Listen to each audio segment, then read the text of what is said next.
জাঙ্কুকের জলসিক্ত নয়নের পানে তাকিয়ে আছে। হৃৎপিণ্ডের তীব্র কম্পনে তার গায়ে রক্ত প্রবল বেগে টকবক করছে। জাঙ্কুকের নিঃশ্বাস ভারী হয়ে গেছে, অনবরত তীর তীর করে ঠোঁট কাঁপছে, মাথা থেকে ঘামের রেখা কপালের পাশ বেয়ে গড়িয়ে পড়ছে। জাঙ্কুকের শীতল দু চোখ তের অভিমুখে। তে আনমনে কত কিছু ভেবে হঠাৎ পল্লব ঝাপটে প্রশ্ন করলো, কি স্বপ্ন দেখেছেন? সংকটাপন্ন পরিস্থিতিতে তের প্রশ্ন শুনে নড়ে উঠল জাঙ্কুক, তবে তখনও গভীর দৃষ্টিতে চেয়ে আছে। থমথমে গলায় উত্তর দিল, দুঃস্বপ্নের কথা বলতে নেই, আর আমি মরে গেলেও এই স্বপ্ন সত্যি হতে দেব না। ঠোঁট উল্টে চোখ গোল গোল করে অসহায় মুখ করে চেয়ে আছে। জাঙ্কুক পরক্ষণে বলে উঠল, আচ্ছা শোন, জি তোর শরীর কেমন এখন? আলহামদুলিল্লাহ ভালো। এখনো শ্বাসকষ্ট হয় বা অন্য কোনো সমস্যা? শ্বাসকষ্ট হয় না, তবে অন্য সমস্যা আছে। কি সমস্যা বলিসনি কেন আগে? একটু থেমে আবারও বলে উঠলো, আমি সুগাকে বলে রাখবো, কাল সকালে মামুনিকে নিয়ে ডাক্তারের। এর মধ্যেই তে আবেগময় কণ্ঠে বলল, কাউকে ওদের একটু মিস করার সমস্যা। কোন ডাক্তার দেখাবো বলুন? জাঙ্কুকের কথা বন্ধ হয়ে গেছে। এর এমন কথায় জাঙ্কুকের চোখে মুখে খানিক উজ্জ্বলতা ফুটে উঠেছে। নিদারুণ অনুভূতিরা বক্ষস্পন্দন বাড়াতে ব্যস্ত। জাঙ্কুক নিশ্চুপ হয়ে চেয়ে আছে অপরূপ সেই মুখমণ্ডলে। তে আহ্লাদী কণ্ঠে আবার শুধালো, বলুন না কোন ডাক্তার দেখাবো? জাঙ্কুক ভ্রুকুচকে গুরুভার কণ্ঠে বলল, সব বিষয় নিয়ে মজা করিস না তে। শারীরিক কোনো সমস্যা হলে ডাক্তার দেখাস প্লিজ। অভিমানের দমকা হাওয়া বয়ে গেল তের মনে। তে ঠোঁট উল্টিয়ে কাঁদো কাঁদো কণ্ঠে জানতে চাইলো, মানসিক সমস্যা হলে কি করব? তোর মানসিক সমস্যা শোনার জন্য তো আমিই আছি, এই ডাক্তার চলবে না? তে ফিক করে হেসে বলল, আপনি ডাক্তার? সার্টিফিকেটটা দেখাবেন প্লিজ। জাঙ্কুক চোখ সরু করে বলে উঠল, সার্টিফিকেটটা না হয় দেশে ফিরেই দেখালাম। টুকটাক কথা চললো কিছুক্ষণ। জাঙ্কুকের মন ভালো করতে অল্প স্বল্প দুষ্টুমিও করেছে তে, কিন্তু জাঙ্কুকের মন ভালো হওয়ার বিন্দু মাত্র লক্ষণ পরিলক্ষণ হচ্ছে না। এদিকে রাত গভীর হচ্ছে, ঘুমেতে চোখ বন্ধ হয়ে আসছে। তে নিজের প্রতি খুব ক্ষুব্ধ হচ্ছে। জাঙ্কুক আজ খুব মনোযোগী। তে যা জিজ্ঞেস করছে সবেতে তার আদর মাখা উত্তর রেডি। এই অপরূপ মুহূর্ত রেখে ঘুমানোর বিন্দু মাত্র ইচ্ছে নেই তের, কিন্তু চোখ যেন তের ইচ্ছেকে পাত্তাই দিচ্ছে না। জাঙ্কুকের কথার মাঝে ঘুমের আবেশে বারবার চোখ বন্ধ হয়ে যাচ্ছে। বিষয়টা খেয়াল করেছে জাঙ্কুক। অত্যন্ত নমনীয় স্বরে জিজ্ঞেস করলো, ঘুম পাচ্ছে? তে চোখ বড় বড় করে তাকিয়ে জবাব দিল, কই না তো। জোর করে কথা বলতে হবে না, আমি পালিয়ে যাচ্ছি না, ঘুমান। ঘুম চলে গেছে? কে চলে গেছে কে যায়নি সেটা পরে দেখছি। আপাতত কল না কেটে ফোনটা পাশে রেখে চোখ বন্ধ করুন। তে আটকে উঠে চাইলো জাঙ্কুকের অভিমুখে। হৃৎপিণ্ড ছুটছে দিনবিনে। হৃৎপিণ্ডের পিটপিট শব্দ বেড়েই চলেছে। কল না কেটে কথাটা যেন মস্তিষ্কে ঘুরপাক খাচ্ছে। তে থমথমে কণ্ঠে বলল, কল না কাটলে ঘুম আসবে না? সেটা আমি বুঝবো, এখন যা বলছি করুন। জাঙ্কুকের ক্ষিপ্ত নয়ন জোড়া দেখে তে ঢোক গেলে বালিশের পাশে ফোন হেলান দিয়ে রেখে গায়ে পাতলা কাঁথা জড়িয়ে শুয়ে পড়েছে। মুখ ফুলিয়ে শ্বাস ছেড়ে শীতল কণ্ঠে বলল, কল কাটবেন কখন? আমার লজ্জা লাগছে। লজ্জা লাগছে যেহেতু চোখ বন্ধ করে রাখ। বেশরমের মতো তাকিয়ে থাকতে কে বলেছে? তে চোখ মুখ কুঁচকে কণ্ঠ ভারী করে বলল, আপনি এটা বলতে পারলেন? চোখ বন্ধ, আর একবার চোখ খুলে খবর আছে। তে চোখ বন্ধ করে কাটকাট গলায় জানালো, আপনি কিন্তু নিজ দায়িত্বে কল কেটে দিবেন। জাঙ্কুকের আর কোনো জবাব এলো না। বৈদ্যুতিক বাতির আলোতে আলোকিত রুমে ফ্যানের বাতাসে তের চুলগুলো অনবরত উড়ছে। জাঙ্কুক অবাক লোচনে সেই দৃশ্য দেখতে ব্যস্ত। তের মুখের প্রতিটা পশম সূক্ষ্ম নেত্রে পরখ করছে জাঙ্কুক। তের ফর্সা কপালের নিকষ কালো তিলটা খুব বেশি আকৃষ্ট করছে। জাঙ্কুকের হৃদয় কেঁপে উঠেছে, শরীর জুড়ে অজানা শিহরণ। কিছু সময়ের মধ্যে তের নিঃশ্বাসের শব্দ জোরালো হলো। রাত 2:17 তে গভীর ঘুমে নিমগ্ন। জাঙ্কুক ফোনের অপর পাশ থেকে গভীর মনোযোগ দিয়ে তার প্রেয়সীকে দেখতে ব্যস্ত। ভোরের মৃদু আলো আর বৈদ্যুতিক বাতির আলোতে তের রূপ ঝলমল করছে, চোখে আলো লাগছে। তে ঘুমের মধ্যে ভ্রুকুচকে নড়ে উঠল। কপালে হাত রেখে চোখ ঢাকার চেষ্টা করলো, কিন্তু পারলো না। দীপ্ত আলোর চিত্ত দাহে বিরক্ত হয়ে কপালে কয়েক স্তর ভাঁজ ফেলে অল্প বিস্তর চোখ মেলতে ঘুম ঘুম চোখের কোণে ফোনে নড়ে ওঠা কার অবয়ব ভেসে উঠল। তে তৎক্ষণাৎ ঘাড় কাত করে অস্পষ্ট চোখে তাকালো সেদিকে। সঙ্গে সঙ্গে তার সমস্ত শরীর শিউরে উঠল। বালিশে হাত রেখে তার উপর মাথা রেখে জাঙ্কুকের নিগুড় দৃষ্টিতে তের দিকে চেয়ে আছে। ঠোঁটে লেগে আছে মায়াবী হাসি। জাঙ্কুকের উস্কো খুস্কো চুল, গাল ভর্তি চাপ দাড়ি আর বিষাক্ত দৃষ্টি দেখে শোভিত পুরুষের সুপুষ্ট আদলে মোহে ডুবে গেছে। জাঙ্কুক ভাঙা ভাঙা কণ্ঠে বলল, গুড মর্নিং স্পারো। জাঙ্কুকের ভাঙা ভাঙা কণ্ঠস্বর কানে বাজতেই দুর্ভেদ্য আবেশে চোখ বন্ধ করে ফেলতে এই দৃষ্টি কণ্ঠস্বরে তার অন্তরাত্মা পর্যন্ত কেঁপে উঠেছে। চোখ খুলে রাখার বিন্দু পরিমাণ শক্তি অবশিষ্ট নেই। জাঙ্কুক তখনও নিষ্পলক চোখে তাকিয়ে আছে। জাঙ্কুক একাল হেসে শক্ত কণ্ঠে শোধালো, ঘুম ভালো হয়নি? আমি এসে পর্দা টেনে দিয়ে যাবো? এবার সর্বশক্তি দিয়ে চাপ তাকিয়ে উদ্বিগ্ন কণ্ঠে শোধালো, আপনি কি সারা রাত ঘুমাননি? না। কেন? ঘুম আসছিল না। তাই কণ্ঠ খাদে নামিয়ে কাপা কাপা গলায় জিজ্ঞেস করলো, কল কাটতে বলেছিলাম, কাটেননি কেন? কল কাটতে ইচ্ছে করেনি তাই কাটিনি। অফিস নেই? আছে। তাই সময় দেখে পুনরায় শক্ত কণ্ঠে বলল, সময় হয়ে যাচ্ছে, উঠছেন না কেন এখনো? যেতে ইচ্ছে করছে না। জাঙ্কুকের নিরুদ্বেগ কণ্ঠের এক একটা উত্তর শুনে তাই আশ্চর্য বনে যাচ্ছে। যে মানুষটাকে এতদিন গুরুগম্ভীর, অনুভূতিহীন আর নিষ্ঠুর ভেবে এসেছে, সেই জাঙ্কুক ভাইয়ের আকস্মিক পরিবর্তন তার মনে বিশাল প্রভাব ফেলছে। তাই রাজবাড়ি কণ্ঠে শোধালো, সমস্যা কি আপনার? জাঙ্কুক মুচকি এসে উত্তর দিল, বহুত সমস্যা, এদের কোনো সমাধানও নেই। নিজের অজান্তেই তাই ঠোঁট জোড়ে ললিত হাসি ফুটলো। লজ্জায় লাল হওয়া দুগাল চিকচিক করছে। তাই শক্ত কণ্ঠে বলল, থাক ভাই, বুঝছি আপনার সমস্যা, প্লিজ এখন উঠে অফিসে যান। আমি তোর ভাই? ভাই নই তো কে? তোর মুখে এমন প্রশ্ন শুনে জাঙ্কুকের ভেতরে ভেতরে জ্বলে উঠলো। তার গম্ভীর মুখ করে সূক্ষ্ম নেত্রে তাকিয়ে অগ্নিকণ্ঠে বলল, আমি তোর বাবার দাদার নাতির ছেলে হতে পারি, কিন্তু তোর ভাই না। বাই। জাঙ্কুক কল কেটে দিয়েছে। তে আহম্মকের মতো বসে আছে। জাঙ্কুক যে ভাই ডাকার ক্ষোভেই রাগ করে ফোন কেটেছে এটা বুঝতে সময় লাগলো না তের, কিন্তু এটাও বুঝতে পারছে না জাঙ্কুক ভাই আর শুধু ভাইয়ের মধ্যে পার্থক্যটা কি। বেশ কিছুক্ষণ বসে থেকে চটজলদি উঠে রুমে গুছিয়ে ফ্রেশ হতে চলে গেল। অজু করে ফজরের নামাজ পড়ে ছাদে গিয়ে কিছুক্ষণ হাঁটাহাঁটি করে রুমে আসলো। এর মধ্যে জাঙ্কুকের আর কোনো কল আসলো না। এর মনে বেশ কিছু প্রশ্ন উদ্গত হচ্ছে। রুমে কিছুক্ষণ পায়চারি করে এক বুক সাহস নিয়ে ভিডিও কল দিল। কল বাজতে বাজতে কেটে গেছে। এবার চেয়ারে হেলান দিয়ে বসে ভিডিও কল দিল। কয়েক সেকেন্ডের মধ্যেই রিসিভ হলো। দেখেই বোঝা যাচ্ছে সদ্য শাওয়ার নিয়ে বেরিয়ে কোনো রকমে কলটা রিসিভ করেছে জাঙ্কুক। এখনো ঘন ঘন নিঃশ্বাস ফেলছে। জাঙ্কুকের জলসিক্ত উন্মুক্ত শরীর, কোমরে বাঁধা সাদা টাওয়াল, জাঙ্কুকের ভেজা চুল, লোমশ বুকে আর নির্মিত পেট দেখে যত্রতত্র দৃষ্টি সরিয়ে নিল। ঢোক গেলে উষ্ণ শ্বাস ছেড়ে বলল, সরি অসময়ে কল দিয়ে ফেলেছি। জাঙ্কুক মেকে সরে বলল, সরি বললেই কি আমার মানিজ্জত ফিরে পাবো? তে চোখ নামিয়ে উদ্বিগ্ন কণ্ঠে বলল, আমি বুঝতে পারিনি, সরি। জাঙ্কুক মুচকি হেসে অন্য একটা টাওয়াল দিয়ে মাথা মুছতে মুছতে বলল, ধুর পাগলি, এসব কোনো ব্যাপার না। তাছাড়া আমি আপনার কলের অপেক্ষায় ছিলাম। কেন? আজ প্রজেক্টের ফাইনাল মিটিং, কি পড়ে যাবো বুঝতে পারছিলাম না। আবার করেছি রাগ, তাই নিজে থেকে কলও দিতে পারছিলাম না। তে লাজুক হেসে বলল, আপনি এমন ঢং করা কোথা থেকে শিখছেন? আপনার থেকে শিখেছি। তে ভেঙচি কাটলো। জাঙ্কুক মুচকি এসে দু তিনটা শার্ট ফোনের সামনে ধরে চিন্তিত স্বরে জিজ্ঞেস করলো, কোনটা পরবো? তে কয়েক সেকেন্ডে একটা শার্ট সিলেক্ট করে দিল। জাঙ্কুক 10-15 মিনিটের মধ্যে একদম ইন করে শার্ট পরে ব্লেজার টাই সঙ্গে সুজুতা পরে সম্পূর্ণ রেডি হয়ে গেছে। ফোন থেকে খানিকটা দূরে সরে উঁচু গলায় জিজ্ঞেস করলো, কেমন লাগছে? তে আপাদমস্তক দেখে মোলায়েম কণ্ঠে বলল, মাশাআল্লাহ, কিন্তু কিন্তু কি? How do I bite the pinky finger now? In a dream. Jungkook table থেকে সানগ্লাসটা নিয়ে চোখে দিয়ে শেষবারের মতো ফাইলগুলো দেখে নিচ্ছে।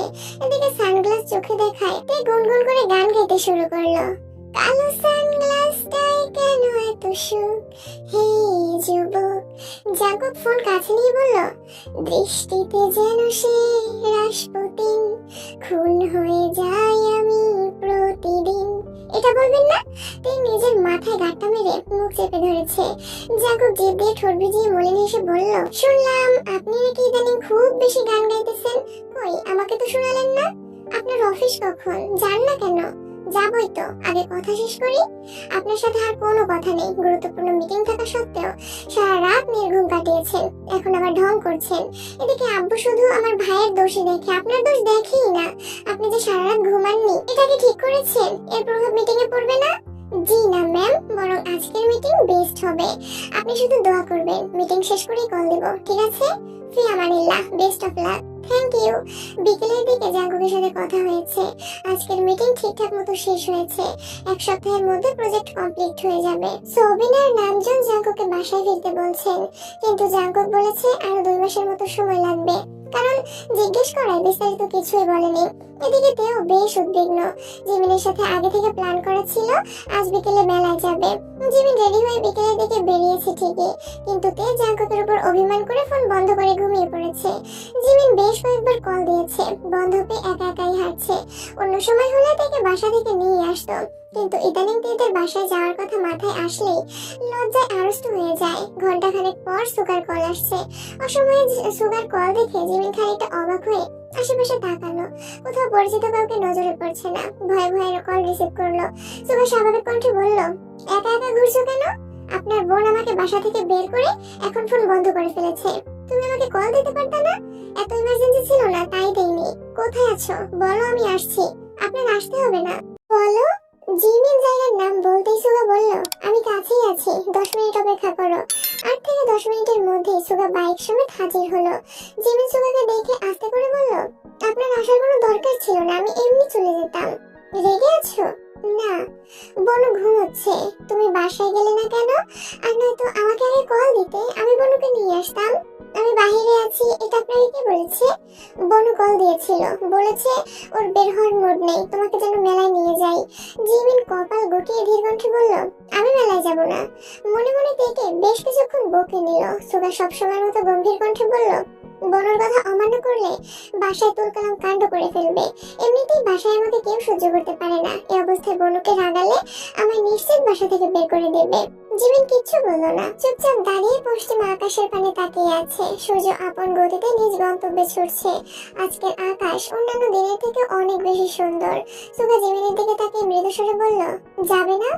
জিমিন রক্তিম আকাশের পানে তাকিয়ে থেকে উত্তর দিল, আজকের আকাশটা খুব বেশি সুন্দর, কোথাও যেতে ইচ্ছে করছে না। জিমিনের দৃষ্টি লক্ষ্য করে সুগাও আকাশের পানে তাকালো। গাঢ় নীল রঙের আকাশে মেঘেদের আনাগোনা, পাখিরা আপন গতিতে উড়ে যাচ্ছে। দেখে মনে হচ্ছে তাদের বাড়ি ফেরার বড্ড তারা। গোধূলি লগ্নের সূর্যটা বরাবরের মতোই রক্তিম। সুগা কয়েক মুহূর্ত আকাশ দেখে আচমকা ঘুরে দাঁড়িয়েছে। জিমিনের কাছাকাছি স্টিলের বেষ্টনীতে মৃদুভাবে হেলান দিয়ে জিমিনের অভিমুখে তাকালো। সূর্যের বিক্ষিপ্ত আলোক রশ্মিতে জিমিনের মুখ লাল হয়ে আছে। সুগা জিমিনের দিকে অপলক দৃষ্টিতে তাকিয়ে থেকে বেশ সময় নিয়ে অত্যন্ত নমনীয় কণ্ঠে বলল, নীল আম্বরের ভাজে ভাজে তোমার নামে সন্ধ্যা সাজে। জিমিন আকস্মাত আর চোখে তাকাতেই সুগা নড়ে উঠল। কাজল পরিহিত টানা টানা চোখ দুটোর যেন দৃষ্টিতেই সুগার মতো শক্তপোক্ত ছেলের সত্তাকে বিলীন করে ফেলবে। জিমিন কোনো কথা না বলে পরপর দুবার ভ্রু নাচালো। সুগা মুচকি হেসে উপাস মাথা নেড়ে অন্যদিকে মুখ করে তাকালো। জিমিন সুগার দিকে লাজুক হাসলো। ফোন ভাইব্রেট হতেই জিমিন ফোনের দিকে তাকালো। তের মেসেজ আসছে, আমার ভাইকে দিয়ে দিলাম, দেখে রেখো। জিমিন ছোট করে মেসেজ পাঠালো, ওকে ননদিনী। আকস্মাত পেছন থেকে একটা মেয়েলি কণ্ঠস্বর কানে বাজলো, মায়াবী কণ্ঠের ডাক, সুগা। সুগার সঙ্গে সঙ্গে জিমিনও ঘুরে দাঁড়ালো। বোরকা পরা এক মেয়ে, হাত পা চোখ ছাড়া কিছুই দেখা যাচ্ছে না। জিমিন ভ্রুক্ষেপহীন নির্বিকার ভঙ্গিতে দাঁড়িয়ে আছে। মেয়েটা একটু এগিয়ে এসে জিজ্ঞেস করলো, কেমন আছো?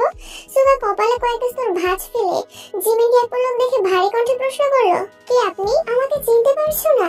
আপনাকে চেনার কথা ছিল নাকি? মেয়েটা তার চোখ নামিয়ে শীতল কণ্ঠে বলল, আমি আইরিন, চিনতে পেরেছো? আকস্মাত সুগার চোয়াল শক্ত হয়ে গেছে। কপালে আরো কয়েকটা ভাঁজ পড়লো। দু চোখ আগ্নেয়গিরির লাভার ন্যায় টকবক করছে। অক্ষিপটে ব্যথা অনুভব হচ্ছে। জিমিন তখনও স্বাভাবিক দৃষ্টিতে সুগা আর সেই মেয়েকে দেখছে। জিমিন বুঝতেই পারছে না কি এই মেয়ে। সে ভেবেছে পরিচিত বান্ধবী বা অন্য কেউ হতে পারে। আইরিন কণ্ঠ খাদে নামিয়ে নমনীয় কণ্ঠে বলল, তোমাকে অনেকদিন পরে দেখলাম। সুগা মুখ ফুলিয়ে ঘন ঘন শ্বাস ছাড়ছে, চোখে মুখে তীব্র আক্রোশ। আর আইরিন আবারও বলল, তোমার সাথে আমার কিছু কথা ছিল। জিমিনের দিকে তাকিয়ে বলল, পার্সোনাল। জিমিন এতক্ষণ কোনো কিছু অনুভব না করলেও এবার কিছুটা রেগে গেছে। মনের ভিতর প্রশ্ন জাগছে, কে এই মেয়ে? সুগা অন্যদিকে তাকিয়ে রাগান্বিত কণ্ঠে বলল, কথা বলার মতো সময় আর ইচ্ছে কোনোটাই আমার নেই। সুগা পাশ কাটিয়ে যেতে যেতে হুঙ্কার দিল, জিমিন আসো, যেতে হবে। ও জিমিন ওই মেয়েকে দেখে দেখে এগুচ্ছে। সুগা বাইক পর্যন্ত যেতে যেতে ওই মেয়ে উচ্চস্বরে বলে উঠল, সুগা, আমি তোমাকে এখনো ভালোবাসি। সুগা শুনেও যেন কথাটা শুনলো না। রাগে হাত পা কাঁপছে। মেয়ে বলে পারছে না শুধু গায়ে হাত তুলতে। মেয়ের কথা শুনে জিমিন থমকে দাঁড়ালো। বুকের ভেতরটা আকস্মাত মোচড় দিয়ে উঠেছে। বুঝতে বাকি রইল না যে এই মেয়েই সুগার ex girlfriend. Suga bike start দিয়ে অগ্নিকণ্ঠে চিৎকার করলো, জিমিন, আসতে বলেছি তোমায়। জিমিন থতমত খেয়ে ছুটে গেল, চুপচাপ বসে পড়লো বাইকের পেছনের সিটে। তবে বরাবরের মতো এবারও সুগার সঙ্গে দূরত্ব রেখে বসেছে। কিছুক্ষণ আগেও আকাশের পানে তাকিয়ে ভাবছিল আজ থেকে বাইকে বসলে সুগাকে ধরে বসবে, কিন্তু তার হলো কই। দুজনের বুকের ভেতর যে ঘূর্ণিঝড় বয়ে যাচ্ছে সে খবর কেউ জানে না। মেলার কাছাকাছি এসে বাইক থামালো। জিমিনের মেলায় যাওয়ার মতো বিন্দু মাত্র আগ্রহ নেই, আর না আছে সুগার। তবুও তার কথা মেনে ঢুকলো মেলায়। জিমিন চুপচাপ ঘুরে দেখছে। তের সঙ্গে অনেক কিছু কেনার প্ল্যান করেছিল ঠিকই, তবে এখন আর ইচ্ছে নেই। কিছুক্ষণ ঘুরে জিমিন চাপা সরে বলল, আমার বাসায় যেতে হবে। সুগা ঘড়িতে সময় দেখে নিল। জিমিন দ্রুত হেঁটে গেটের দিকে যাচ্ছে। জিমিন 2-3টা দোকান পেরিয়ে হঠাৎ খেয়াল করলো আশেপাশে সুগা নেই। থমকে দাঁড়িয়ে পেছনে তাকিয়ে দেখলো সুগা দোকানিকে কিনছে। জিমিনকে দাঁড়িয়ে থাকতে দেখে দ্রুত এগিয়ে এসে বলল, তোমাকে ডাকছিলাম, তুমি শোনোনি, সরি। জিমিন আবারও হাঁটা শুরু করলো। সুগা ঠান্ডা কণ্ঠে বলল, এগুলো তোমার, আমার কিছু লাগবে না, ধন্যবাদ। জিমিন বেরিয়ে গেছে। অন্যান্য দিনের মতো সুগা আর জোর গলায় কিছু বলতেও পারছে না। দ্রুত এগিয়ে গেল জিমিনের কাছে। জিমিনের চোখ মুখ স্বাভাবিক, যেন কিছুই হয়নি। শান্ত কণ্ঠে বলল, আমি এখান থেকে রিক্সা নিয়ে যেতে পারবো, কিন্তু আমি তোমাকে একা ছাড়তে পারবো না। জিমিন মলিন হেসে মনে মনে আওড়ালো, আপনার অতীত বর্তমান হলে আপনার জীবনে এই জিমিনের অস্তিত্ব থাকবে না। সুগা বাইক স্টার্ট দিয়ে উঠতে বলল। জিমিনও বাধ্য হয়ে উঠে বসলো। কারো মুখে কোনো কথা নেই। মোকলেস মিয়ার দোকানের সামনে আসতেই মোকলেস মিয়া জিমিনকে ডাকতে শুরু করলেন। জিমিন নামাতে বলায় সুগার অনিচ্ছা সত্ত্বেও বাইক থামালো। সুগার থেকে বিদায় নিয়ে চলে যাচ্ছে। সুগা শক্ত কণ্ঠে বলল, যদি গিফট না নাও তাহলে আমি এখানেই বসে থাকবো। জিমিন কিছু না বলে দোকানের দিকে এগিয়ে গেল। মোকলেস মিয়ার পাশের দোকানে জিমিনের আব্বু কাপড় ইস্ত্রি করতে দিয়েছিল। ইমার্জেন্সি কাজে ওনাকে এক জায়গায় যেতে হয়েছে, তাই ইস্ত্রি করে জামা কাপড় মোকলেস মিয়ার দোকানে রেখে গেছে। মোকলেস মিয়া কাপড় আর কিছু খাবার দিয়েছেন। জিমিন না করা সত্ত্বেও উনি জোর করেই দিয়েছেন। জিমিনের সচরাচর বাসা থেকে বের হয় না। জিমিনের কিছু খেতে ইচ্ছে করলে জিমিনের ছোট ভাই নিয়ে যায়। মাস শেষে জিমিনের আব্বু টাকা দিয়ে দেন। সুগা বাইক থেকে ঘাড় ঘুরিয়ে রাগী চোখে সেদিকে তাকিয়ে আছে। হঠাৎ মোকলেস মিয়ার নজর পড়ে সুগার দিকে। সুগার তাকানো দেখে মোকলেস মিয়া জিমিনকে জিজ্ঞেস করলেন, পোলা এমনি তাকাইছে কেন, ভাড়া দাওনি?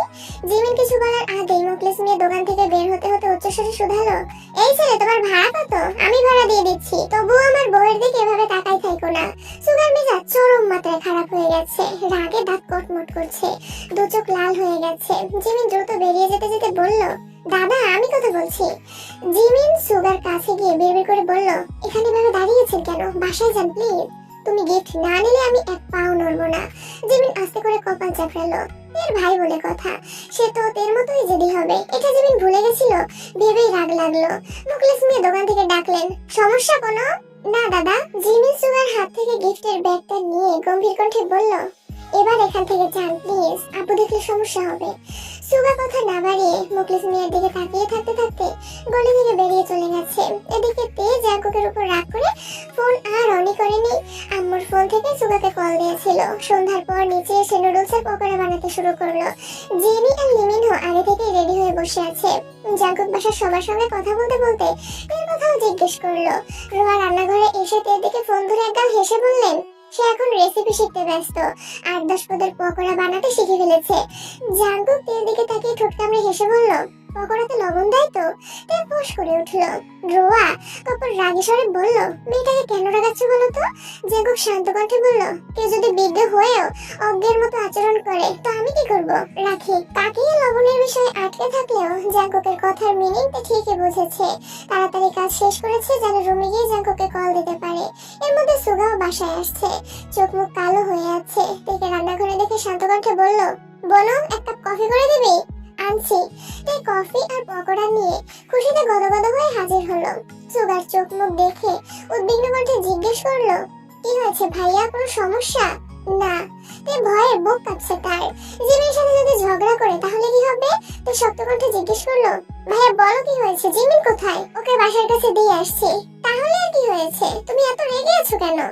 সুগা কফির কাপে চুমুক দিয়ে কাপ সামনে রেখে আস্তে করে বলল, আজ আইরিনের সঙ্গে দেখা হয়েছিল। আইরিন নাম শুনেই চমকে উঠল তে। প্রশস্ত আঁখি যুগল আরো বেশি প্রশস্ত করে গভীর কণ্ঠে বলল, থাপ্পড় দিয়েছো? না। তে আকস্মাত সোফায় ঘুষি শুরু করলো। পরপর বেশ কয়েকটা ঘুষি দিতে দিতে চেঁচিয়ে উঠলো, তোমাকে আমি বলেছি সামনে পেলে চোখ বন্ধ করে থাপ্পড় দেবে, তুমি থাপ্পড় দিলে না কেন? সুগা তড়িৎ বেগে তের দুহাত শক্ত করে ধরে বলল, একটু ঠান্ডা হয়ে কথা তো শুনবি, তুমি থাপ্পড় দাওনি কেন? পাবলিক প্লেসে মেয়েদের গায়ে হাত তোলাটা কথা শোভা পায় না। ইস, আমি কেন গেলাম না আজ? ওই মেয়েকে কয়েকটা থাপ্পড় দিয়ে আসতাম। জিমিন কোথায় ছিল? জিমিনও দেখেছে? জিমিন সাথেই ছিল, কিন্তু কিছু জিজ্ঞেস করেনি। তে দীর্ঘশ্বাস ছেড়ে বিড়বিড় করে বলল, শেষ, আমার সব শেষ। সুগা সূক্ষ্ম নেতে তাকে জিজ্ঞেস করলো, বিড়বিড় করছিস কি? কিছু না, হাত ছাড়া রুমে যাবো। ঘুষাঘুষি করবি না তো? ঘুষাঘুষি করে নিজের হাত ভেঙে কি করব? যার নাক মুখ ভাঙা দরকার তারটাই তো যদি না ভাঙতে পারি, বুঝেছো? তুমি কিছু পারবা না, জাকব ভাইকে বলতে হবে। সুগা হাত ছেড়ে ভীত কণ্ঠে বলল, প্লিজ ভাইকে এখন কিছু বলিস না। এই ঘটনা ভাইয়া শুনতে পারলে আমার কপালে বহুত দুর্গতি আছে। ঠিক আছে, বলবো না। রুমে এসে ফোন অন করতে জিমিনের কল আসলো। জিমিন একে একে সব ঘটনা খুলে বলল। যতটা সম্ভব বোঝানোর চেষ্টা করেছে। পরপর জাঙ্কুকের নাম্বারে কল দিল। জাঙ্কুক কল রিসিভ করে শক্ত কণ্ঠে ধমক দিল, এই মেয়ে, এত নির্বোধ কেন তুই? আমি কি করেছি? কথা না শুনে না বুঝে ফোন বন্ধ করে বসে আছিস? কি শুনবো আর কি বুঝবো? আপনি যে কাজে গিয়েছিলেন সেই কাজ শেষ, তবুও আপনি বাসায় ফিরবেন না, এটাতে কি বুঝবো আমি? আমি শুধু প্রজেক্টের কাজে এতদিনের জন্য এত দূরে আসিনি। বাংলাদেশে টানা 3 দিন প্রজেক্ট করলে এটা সমান বেনিফিট পেতাম। সব ছেড়ে এখানে এসে পড়ে থাকতাম না। আমি আমার প্রয়োজনে আসছি, আর প্রজেক্টটা শুধুমাত্র আমার বাহানা ছিল। যে প্রজেক্ট 15 দিনে শেষ করতে পারতাম, সেটা কমপ্লিট করতে 3 মাসের উপরে সময় নিচ্ছি, যেন আব্বু চাচু কিছু বুঝতে না পারে। আপনি কেন গিয়েছেন? কি প্রয়োজন আপনার? আমার টাকার প্রয়োজন। তুই কপাল কুঁচকে বলল, আপনার কত টাকা প্রয়োজন? আপনি আমাকে একটা ক্রেডিট কার্ড দিয়েছিলেন, মনে নেই? ওইটাতে অনেক টাকা আছে, আপনি এখান থেকে টাকা নিতে পারেন। আমার এত টাকা লাগেই না। জাগুব মুচকি এসে বলল, ওইটা শুধুমাত্র তোর, আর ওখানে প্রতি মাসে একটা নির্দিষ্ট অ্যামাউন্ট পাঠানো হচ্ছে শুধু তোর জন্য। তোর যা ইচ্ছে হয় তা কিনিস। আরো বেশি প্রয়োজন হলে একবার জানাস শুধু। আমার টাকার বিশেষ কোনো প্রয়োজন নেই, আপনি এগুলো নিয়ে যান, তবুও চলে আসেন প্লিজ। জাকুব শ্বাস ছেড়ে শীতল কণ্ঠে বলল, কেন বুঝতে পারছিস না? আমার লাখ টাকার প্রয়োজন না, আরো বেশি প্রয়োজন। তাহলে কত প্রয়োজন? কোটি। হোয়াট? কোটি টাকা দিয়ে আপনি কি করবেন? দরকার আছে। এত টাকা কে দেবে আপনাকে? আমার টাকা আমি নিতে আসছি, কে দেবে আবার কি? এখানে স্থানীয় এক ফ্রেন্ডের বাবা বড় বিজনেসম্যান। ওনার কথা মতো আমরা দুজন স্টুডেন্ট থাকাকালীন ছোট ছোট বেশ কয়েকটা কোম্পানিতে শেয়ার কিনেছিলাম। যদিও সবকিছু উনিই ম্যানেজ করে দিয়েছিলেন। আমি দেশে যাওয়ার আগে সবগুলো শেয়ারের অ্যামাউন্ট একসাথে করে আঙ্কেলের কোম্পানিতে কিছুটা শেয়ার কিনে গিয়েছিলাম, কারণ আমার কাছে ওনারাই একমাত্র বিশ্বস্ত মানুষ ছিলেন। এখন আমার টাকার প্রয়োজন। আঙ্কেলকে জানানোর পর আঙ্কেল এখানে আসতে বললেন। কোম্পানির বেশ কিছু কাজ পেন্ডিং আছে, সেগুলো কমপ্লিট করতে পারলে আমি যত আশা করেছি তার থেকে অনেক বেশি দামে সেটা বিক্রি করতে পারবো। সুগা আর দেহ ব্যতীত এই কথা আর কেউ জানে না, আজ তোকে বলছি। আব্বু চাচু সব জানতে পারলে কিভাবে রিয়েক্ট করবেন আমি জানি না। এই প্রজেক্টের নাম করে এখানে আসছি। সব কথা শুনে রাজবাড়ি কণ্ঠে বলল, শেয়ারটা বিক্রি না করলে হয় না? আপনার তো কি প্রয়োজন? প্রতিনিয়ত মানুষকে যোগ্যতার প্রমাণ দিয়ে বাঁচতে পারবো না। আমি সব মায়াজাল কাটিয়ে একটা স্বচ্ছ জীবন কাটাতে চাই। জীবন চালাতে ঠিক যতটা প্রয়োজন ততটা ইনকাম করতে পারলেই হবে। আমি শুধু মানসিক শান্তি চাই। চুপ করে বসে আছে, কিছু বলার মতো শব্দ খুঁজে পাচ্ছে না। জাগুব মোলায়েম কণ্ঠে বলল, রাগ করেছিস? না, রাগ করবো কেন? আপনি যা সিদ্ধান্ত নিয়েছেন তা অবশ্যই ভেবেচিন্তে নিয়েছেন। বাসার কাউকে ব্যাপারে কিছু বলিস না। আচ্ছা ঠিক আছে, রাখি এখন।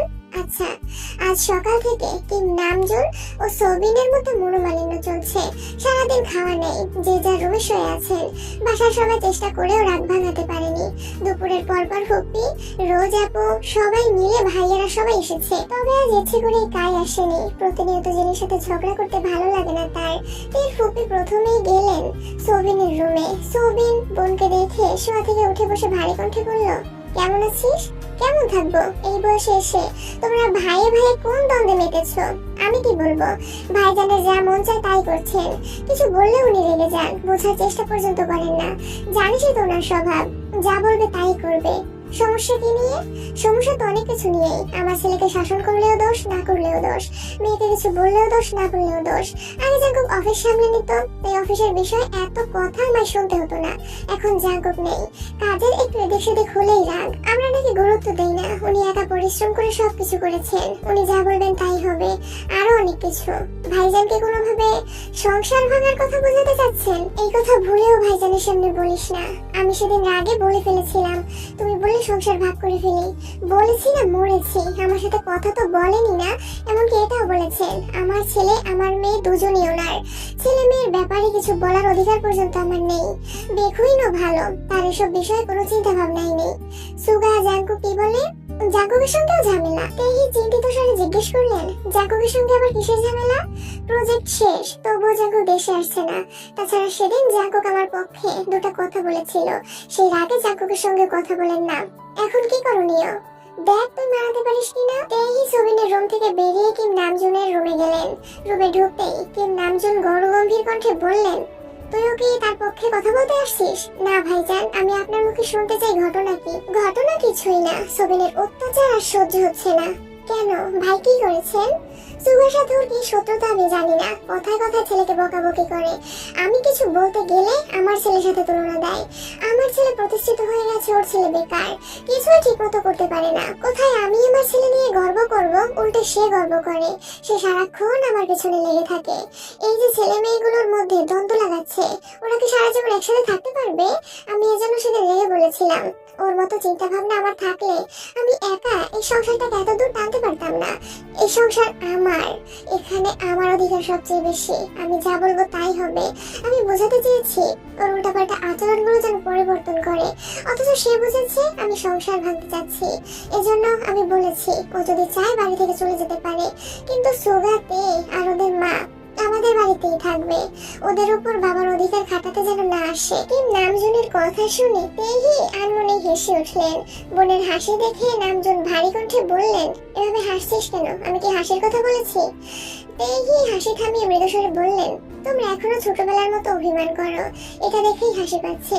তোমার জায়গা থেকে তুমি নিজেকে ঠিক মনে করছো, ওদিকে ভাইয়ের জায়গা থেকে ভাই নিজেকে ঠিক মনে করছে। এসব দেখে ছোটবেলার একটা ঘটনা খুব মনে পড়ছে। কোন ঘটনা? একবার তোমার ক্রিকেট ব্যাট ভেঙে ফেলায় তুমি আর ভাই বাড়িতে তুমুল ঝগড়া শুরু করেছিলে। তুমি বলেছিলে সোবিন ভাই ভাঙছে, আর ভাই বলেছিল সে ভাঙেনি। সেই নিয়ে এক পর্যায়ে তোমাদের মধ্যে হাতাহাতি শুরু হয়ে গিয়েছিল। আমি আর আম্মা কোনোভাবেই তোমাদের থামাতে পারছিলাম না। আব্বা বাড়িতে এসে তোমাদের এই মারামারি দেখে রাগে কুড়াল নিয়ে মারতে আসছিল। দুই ভাই সেই যে পালিয়েছিলে, রাত 10টার উপরে বেজে গেছিল, বাড়িতেই আসছিলে না। আমি আর আব্বা তোমাদের খুঁজতে খুঁজতে হয়রান হয়ে যাচ্ছিলাম। তারপর নদীর ধারে একটা গাছের নিচে পেয়েছিলাম, তাও দুজন একসাথে। তুমি গাছে হেলান দিয়ে ঘুমাচ্ছিলে আর ভাই তোমার কোলে ঘুমাচ্ছিল। মনে আছে ভাইজান? কিম নামজুন একগাল হেসে বললেন, হ্যাঁ মনে আছে। সেদিন বাড়ি থেকে পালিয়ে রাস্তার মাঝখানে গিয়ে দুই ভাই আবার ঝগড়া লাগছিলাম। বেশ কয়েকজন মিলে আমাদের থামিয়ে কি হয়েছে জিজ্ঞেস করেছিল। তখন আমরা সব ঘটনা খুলে বলেছি। তারপর এক ছোট ভাই বলেছিল বেকুইন আমার ব্যাট নিয়ে খেলতে গিয়েছিল, আর ওইখানে গাছের সাথে বাড়ি খেয়ে ব্যাট ভেঙে গেছে।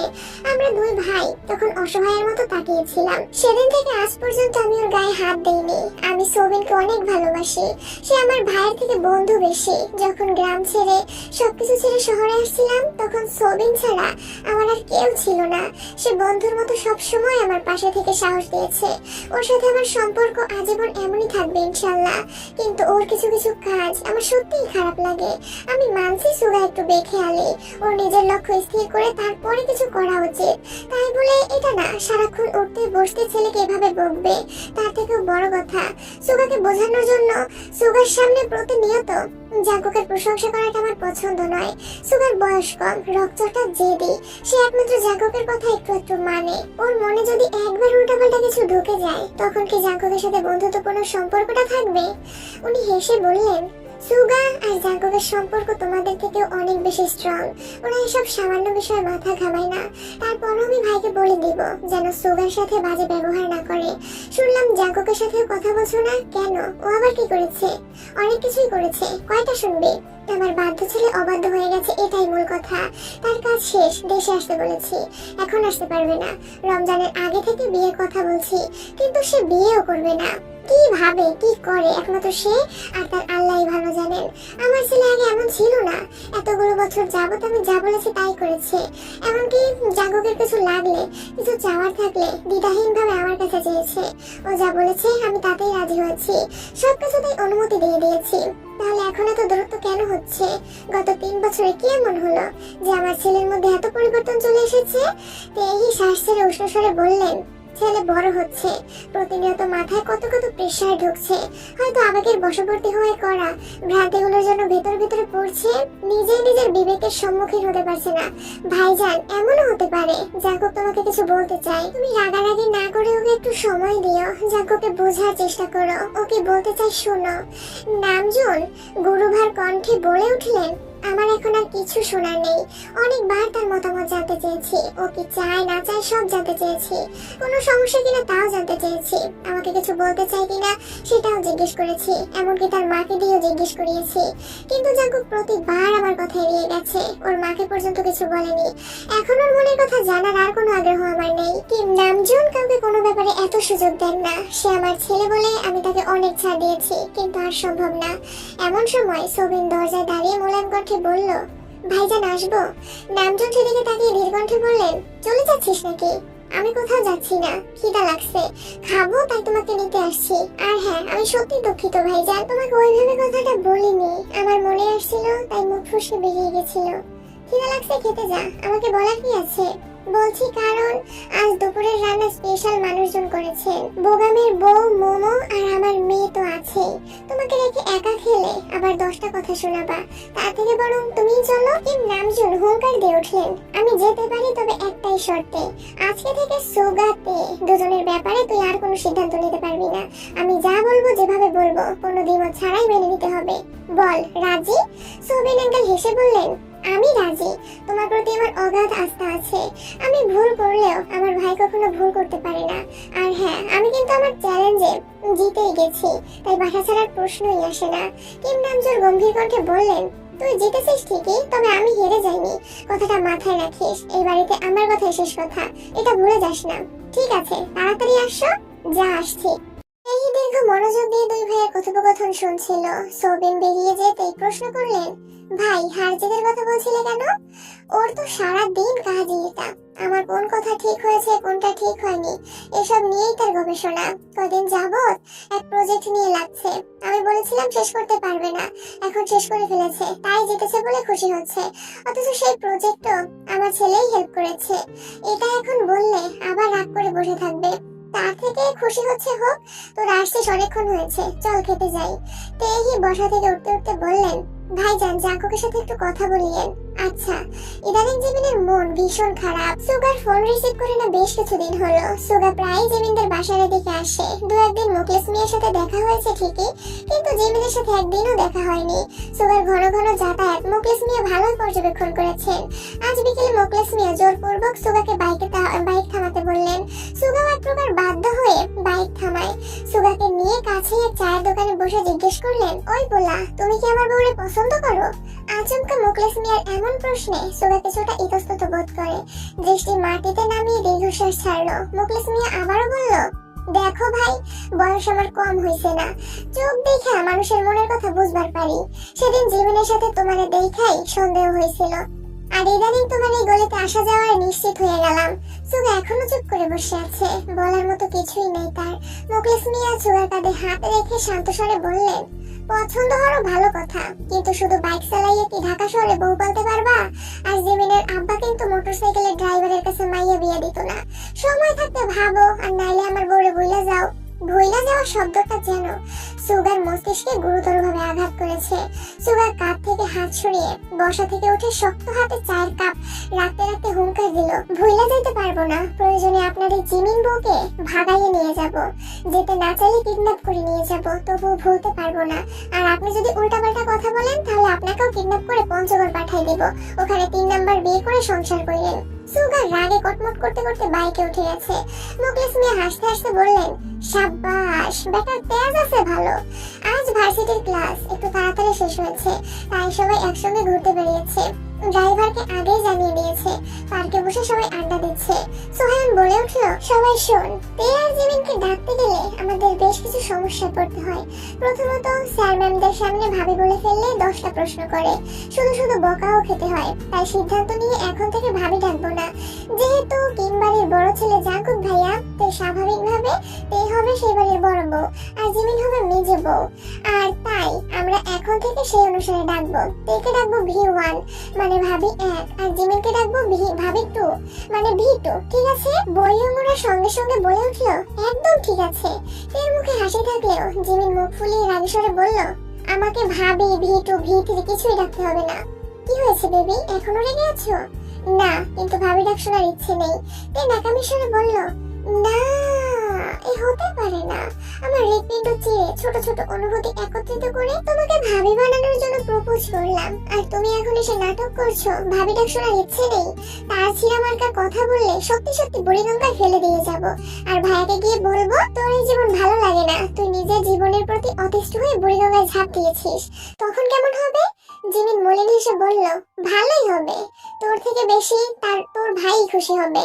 খুশি হবে না ছাই, চোখ বন্ধ করে নিজেও বুড়িগঙ্গায় ঝাঁপ দিবে দেখিস। বাজে কথা বলিস না তে, ওনার অতীত ফিরে আসছে, ওনার জীবনে জিমিন এখন কেউ না। তে রাগান্বিত কণ্ঠে বলল, শোন, ভাইয়ের অতীত যদি ভাইয়ের জীবনে আবারও ফিরতে চায়, আর আমার ভাই যদি নির্লজ্জের মতো ওই মেয়েকে অ্যাকসেপ্ট করে নেয়, তাহলে তোকে কিছু করবো না। জাঙ্কুক ভাই আর আমি মিলে বাসার পেছনের বাগানে ভাইকে কুপিয়ে দিয়ে আসবো। জিমিনের দু চোখ ছলছল করছে, ঠোঁট কামড়ে মাথা নিচু করে বসে বসে কান্না গেলছে। তে শক্ত কণ্ঠে শুধালো, ভাই তোকে ভালোবাসে, এটাকে তুই বিশ্বাস করিস? জিমিন অসহায় দৃষ্টিতে তাকিয়ে আছে। ঠান্ডা কণ্ঠে বলল, আমি এখন ভাইকে কল দেব, জাস্ট সামান্য একটা কথা বলবো, দেখবি ভাইয়া পাগলের মতো ছুটে আসবে। কোনো দরকার নেই, তোর দরকার না থাকলেও আমার দরকার আছে। আমি এবার ভাবির চোখে পানি দেখতে চাই না। তাই সঙ্গে সঙ্গে সুগার নাম্বারে কল দিল। লাউড স্পিকার দিয়ে রেখেছে, আশেপাশে সবাই বসা। সুগা পার্টি অফিসে মিটিং করছে। মিটিং প্রায় শেষ। সবার বোঝানোর পরও সুগার নিজের সিদ্ধান্তে অনড় থাকায় কমিটি বাতিল করা ছাড়া আর কোনো অপশন নেই। এর মধ্যে তের কল আসায় সুগা মিটিং থেকে বেরিয়ে কল রিসিভ করতে তে কাঁদো কাঁদো কণ্ঠে ডাকলো, ভাইয়া। সুগা আটকে উঠে বলল, কি হয়েছে বনু, কোনো সমস্যা? তে নাক টানতে টানতে বলল, আমার কোনো সমস্যা না, কিন্তু জিমিন। কি হয়েছে জিমিনের? জিমিন। তে আর কিছু বলছে না। সুগা আতঙ্কিত কণ্ঠে চেঁচিয়ে উঠল, জিমিনের কি হয়েছে? জানি না, জিমিন কেমন যেন করছে। কোথায় আছিস তোরা? তে জায়গার নাম বলতেই সুগা ঝটপট বলল, আমি এখনই আসছি। ভাই শোনো। ততক্ষণে সুগা কল কেটে দিয়েছে। তে জিমিনের দিকে তাকিয়ে ভেঙচি কেটে বলল, দেখ কেমনে আসতেছে, তুই বসে বসে দোয়া কর যেন দ্রুত আসতে গিয়ে কোনো সমস্যা না হয়। লিজাংসুক প্রশ্ন করলো, এই ভিওয়ান, তুই গ্রুপ থেকে বেরিয়ে গেলি কেন? তুই ছাড়া গ্রুপটা ভালো লাগে না, সবাই খুব বোরিং, আর তোর ভাবি তো আরো বেশি বোরিং। তুই হেসে উত্তর দিল, আমার উনি যদি গ্রুপের চ্যাটিং দেখে আমাকে সোজা চাঁদে পাঠিয়ে দেবে। তাছাড়া আমি যে কাজে গ্রুপ খুলতে বলেছিলাম সেই কাজ শেষ, তাই এখন আমার গ্রুপ আর প্রয়োজন নেই। বয়ং শান্ত কণ্ঠে শুধালো, তুই যে কিছুদিন গ্রুপে এত এত মেসেজ দিলি, নাটক করলি, সেসব তরুণী দেখেনি? প্রথমত গ্রুপে কথা শেষে আমি সঙ্গে সঙ্গে গ্রুপ সমেত সব মেসেজ ডিলিট করে দিতাম। দ্বিতীয়ত আমি সারাক্ষণ আমার আইডির লগইন অ্যাক্টিভিটি চেক করতাম, যেন আমার উনি আমার আইডিতে লগইন করলেই আমি অ্যালার্ট হতে পারি। আমার উনি এই কয়েকদিনে আমার আইডিতে একবারের জন্য ঢুকেনি, তাই সুযোগের সদ্ব্যবহার করে গ্রুপ থেকে বেরিয়ে পড়েছি, যাতে উনি কিছুই বুঝতে না পারেন। জিমিন তের দিকে তাকিয়ে উদাসীন কণ্ঠে শুধালো, তুই এত চালাক হলি কবে? কিছুদিন যাবত অনলাইনে চালাক হওয়ার ট্রেনিং করছি, বুঝলি? জিমিন মলিন হাসলো, সাথে বাকিরাও। হঠাৎ তার নজর পড়েছে কিছুটা দূরে দাঁড়ানো এক ছেলের দিকে। লম্বা চওড়া ছেলেটার দু হাতে পেছনে অনেকগুলো ফুল, দেখেই বোঝা যাচ্ছে কাউকে প্রপোজ করতে এসেছে, কিন্তু আশেপাশে কোনো মেয়ে নেই। স্থির দৃষ্টিতে ছেলেটার হাতের ফুলগুলোর দিকে তাকিয়ে আছে। বেশ কিছুক্ষণ পর শাড়ি পরা এক মেয়ে আসলো, বেশ সুন্দর করে সেজেগুজে এসেছে। মেয়েটা এসে ছেলেটার সামনে দাঁড়াতেই ছেলেটা হাঁটু গেড়ে বসে পড়লো। পেছন থেকে ফুলগুলো বের করে মেয়েটার সামনে ধরলো। এভাবে ফুল দেওয়ার বিষয়টা কমন হলেও সবার আবেগগুলো ভিন্ন ভিন্ন। সেদিনকে নিজেই জিমিনের জন্য কতটা আবেগ নিয়ে ঠিক এভাবেই হাঁটু গেড়ে বসে প্রপোজ করেছিল, তবে সেটাই অন্যরকম অনুভূতি ছিল। আজ এই দৃশ্য দেখে তার বুকের ভেতরটা হাহাকার করছে। আচমকা জাঙ্কুককে বড্ড বেশি মিস করছে। লম্বা চড়া আর দেখতে ছেলেটায় অনেকটাই জাঙ্কুকের মতো, তাই হয়তো তার একটু বেশি মনে পড়ছে। তাই আনমনে ভাবছে, জাঙ্কুক ভাইকে কখনো এভাবে প্রপোজ করবে না আমায়? সামান্য একটা লাল গোলাপ চেয়েছিলাম, তবুও দেননি।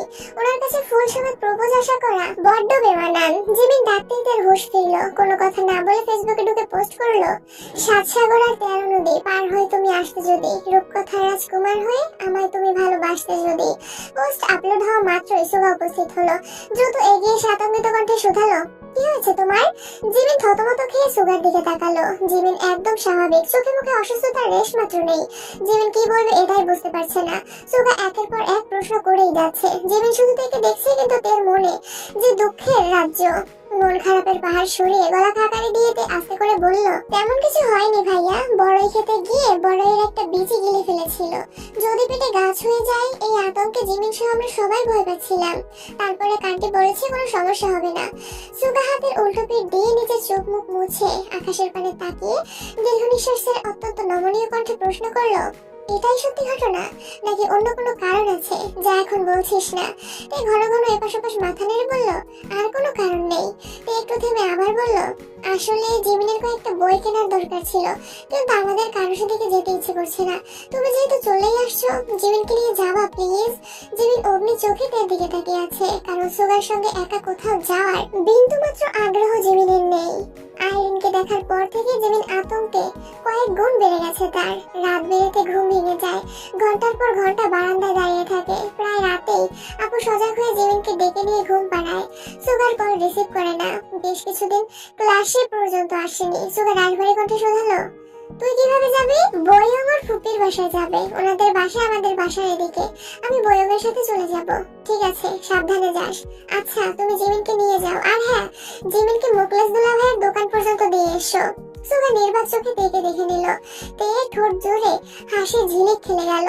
সুগা চাইলেও বোনকে কিছু বলতে পারছে না। জিমিনের দিকে তাকিয়ে আস্তে করে বলল, চলো। জিমিন তখনও তের দিকে তাকিয়ে আছে। চোখের ভাষায় বোঝাচ্ছে সে সুগার সঙ্গে যাবে না, কিন্তু তে সেই ভাষাকে পাত্তা না দিয়ে উদ্বিগ্ন কণ্ঠে বলল, কি রে, যাচ্ছিস না কেন? ভাই কতক্ষণ দাঁড়িয়ে থাকবে বলতো? জিমিন বিড়বিড় করতে করতে উঠে গেল। বয়ং তে ওরা সবাই এখনো বসা। সুগা যাওয়ার আগে বোনকে সতর্ক করে গেল যেন তাড়াতাড়ি বাসায় চলে যায়। বয়ংরা টুকিটাকি বিষয় নিয়ে দুষ্টুমি করছে, অথচ তের মনোযোগ কাপড়টার দিকে। দুজন পাশাপাশি বসে কি সুন্দরভাবে গল্প করছে। জাঙ্কুকের জন্য তের মনটা খুব বেশি ছটফট করছে। আপাস না ভেবেই সবার মধ্যে থেকে উঠে গেল। কিছুটা দূরে গিয়ে জাঙ্কুককে কল করলো। এদিকে জাঙ্কুক অত্যন্ত মনোযোগ সহকারে প্রেজেন্টেশন দিচ্ছে। সচরাচর দিনের বেলা জাঙ্কুককে কেউ কল দেয় না, তাই ফোন সাইলেন্ট করতেও ভুলে গেছে। আচমকা কল বাজতেই একজন বয়স্ক ব্যক্তি বিরক্তির স্বরে বলে উঠলেন, silence your phone.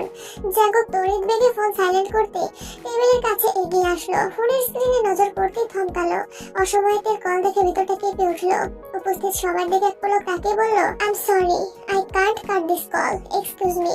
Jungkook call receive করে কিছুটা সাইডে সরে দাঁড়িয়েছে। রিসিভ হওয়া মাত্র তে আর্তনাদ করে উঠলো, জাঙ্কুক ভাই। জাঙ্কুক বরাবরের মতো শান্ত আর আবেশিত কণ্ঠে জবাব দিল, হুম।